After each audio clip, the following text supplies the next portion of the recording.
Welcome back to the WIAA Bracket Reveal Show for the boys basketball tournament. Well, Division 4 is certainly shaping up to be a competitive one as we jump right back into the bracket. So let's kick off D4 with Unity as a #1 seed. They'll play either Cumberland or Grantsburg. Webster hosts Chautauqua Weyerhaeuser, and Ladysmith comes in at #4 against Cadott. On the opposite side, we've got Spring Valley awaiting the winner of McDonald Catholic and Boyceville. Cameron is the 2 seed. They'll host either Shell Lake or Colfax. The next of D4, Durand, Arkansas comes in at #1. They'll get either Bangor or Whitehall. Osseo Fairchild and Mondovi will go head-to-head in the 5 against 12. Winner moves on to face #4 Fall Creek. Aquinas, they get the 3 seed and will take on either Regis or Augusta. Then #7 Neilsville and Melrose Mindoro square off. Number 2 Luther will await that winner. In the other sectional 2 bracket, we have Marathon as a #1 seed. They play the winner of Colby and Crandon. 4th seeded Stratford awaits the winner of Washburn and Abbotsford. On the other side is the 3 seed Edgar. Swamigan host Iola Scandinavia. Then it's Phillips against Spencer to see who gets to play 2nd seeded Auburndale. #1 Von Duell will take on either #8 Valders or #9 Manawa. And then #5 Shiocton or #12 Mishicot will battle to face #4 Crevitt. Then #3 Kewanee will either await #6 Encanto or #11 Coleman. Rounding out this sectional portion, it's St. Mary Catholic that's named the #2 seed. Then Wyowego at #7 Fremont, and at #10 Algama will go head-to-head from there. Well, the top team in Division 4 is Marathon, according to the Wiz Sports ranking. We just revealed them as a #1 seed. WAOW Sports Director Keegan Hewitt caught up with Coach Adam Jacobson about their postseason potential. I'm here at Marathon High School with Coach Adam Jacobson. Coach, thanks so much for joining us. As your team heads into the postseason as one of those top-ranked, top threats in D4, what's kind of the mindset for your team rolling in? Yeah, you want to put yourself in a position to, host as many home games as you can and have your body of work prepare you for the postseason, which I think it has. And now we just have to go out there and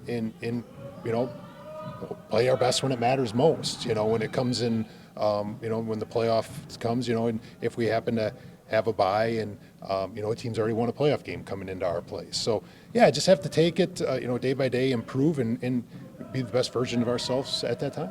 It's obvious you have a special player like Grant Warren, the size, the stature, the ability to score.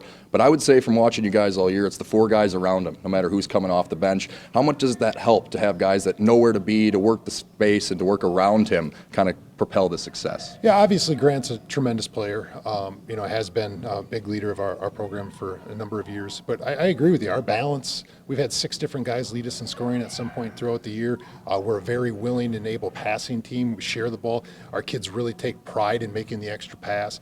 And I hope that helps us along the road, because you never know what happens in a playoff game. But the ability to be balanced, the ability to share the basketball, I hope will help us in the long run. And last one for you, Coach, kind of what are your expectations or what are the goals for this team? Obviously, it's to raise a gold ball. But in that, what are you kind of hoping for out of your guys as you move forward in the most critical month of the season? Yeah, I think you just have to trust your preparation, trust what you put into it. And we said, I know there's a lot of external factors and things like that, but becoming the best we are capable of becoming, and playing our best when it matters most. And sometimes you do, and it still doesn't work out. But knowing that we did all we could to become the best we are capable of becoming, and that's all we can do. And hopefully that it is enough in March. Awesome, and thank you, Coach. Best of luck moving forward. We'll send it back to you guys in studio.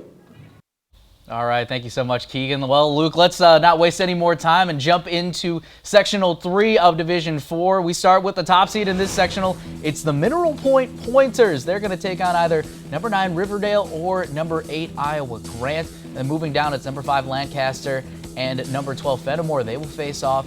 Then #4 Cuba City will go at it with #13 Parkville. Then we've got #3 Belleville awaiting #11 Boscobel at facing #6 Westby. Then #7 Broadhead will face off with #10 Wisconsin Heights, and the winner will draw #2 Darlington. All right, let's go to the next bracket. Partyville earns the top seed in our next bracket. They'll face either Poinette or Nakusa. Marshall plays host to Necedah. That winner moves on to a matchup with 4th-seeded Cambridge. Deerfield gets a bye as the 3 seed and will play Princeton, Green Lake, or Montello. On the bottom half, it's Randolph with the bye playing either Waterloo or Westfield. Okay, Mark, coming back out here, Darlington is the team right behind Marathon right now, second in the rankings. What stands out about them? What kind of potential do they have? Well, they've had 2 really great games with Mineral Point this year in the SWAL, and both teams are really, really good. You know, as far as Darlington goes, they have some experience and they have some youth, and they're really well coached. Coach Upman always does a really good job. You know, with Brady Boucher on the perimeter as a sophomore, and then Murray inside with his size at 6'7", his ability to score in different ways and just alter block shots and rebound. They're really solid. So, you know, I anticipate it's going to be one of those 2 probably heading to the Coast. All right, well, let's keep it rolling here. All right, well, we have top-seeded Kohler. They'll get either St. Mary's Springs or Dodgeland in the regional title. Horicon and Random Lake will face off. Winner takes on Manitowoc, rather.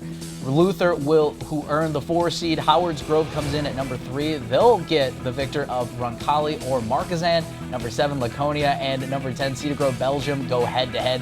Winner moves on to face number 2, Shipwick Lutheran. All right, keeping it rolling here. Milwaukee Juneau gets a bye as the top seed. They'll host the winner of Living Word Lutheran and Kenosha Christian Life. Milwaukee Lifelong Learning matches up with Racine Lutheran. On the other side, we have Kenosha St. Joseph's as the 3 seed. They await the winner of Prairie School and Williams Bay. Destiny and St. John's match up in the 7-10 game. The winner of that moves on to play Heritage Christian. And Mineral Point is another team that stands out in Division 4. The Pointers sitting at 21-1 while being one of the top teams in the SWAL Conference. That sole loss coming from Darlington, and head coach Dan Burrison counting his blessings, though, as the program retained 8 guys from the class of 2024. Burrison says it's hard to find a group who loves the game more than this one. I think they're just excited to come to practice every day, and I think that's been the key to to what we've been able to accomplish so far. I mean, it's a group of guys that get along really well together. So I just think the fact that they get along well, good on and off the court, and I'm just excited to get to practice every day and get better, and still focused on the regular season here at this point in time, and then after next week we'll start to get ready for the tournament. Such an exciting team turning defense into offense, too. Just had to say that real quick. For sure. Well, we've seen the full D4 bracket now, Mark. What stands out from this one? What are you looking forward to most? Well, when you start talking about D4 and D5, you talk about those teams that play up during the regular season, like Kenosha St. Joe's. They made it all the way to the championship game. They're a 3 seed. They probably have 7 or 8 losses, but their schedule, Thomas More twice, Dominican twice, St. Catherine's twice. They played Milwaukee Academy of Science. So you're going to lose a few of those. But that's a team I think to keep an eye on. Obviously, the winner of Darlington Mineral Point. And, I really like the Marathon team. They're just they have a difference maker. 6'10" guy that can score inside and outside in Grant Warren. He can run the floor. He can block shots. And not a lot of D4 teams have a 6'10" kid that can do all those things, and he's going to Michigan Tech on a D2 scholarship next year, and for good reason, because he's a very good player. Well, 4 divisions down and 1 to go. We're going to hear from some of the top teams in Division 5. That's all coming up next.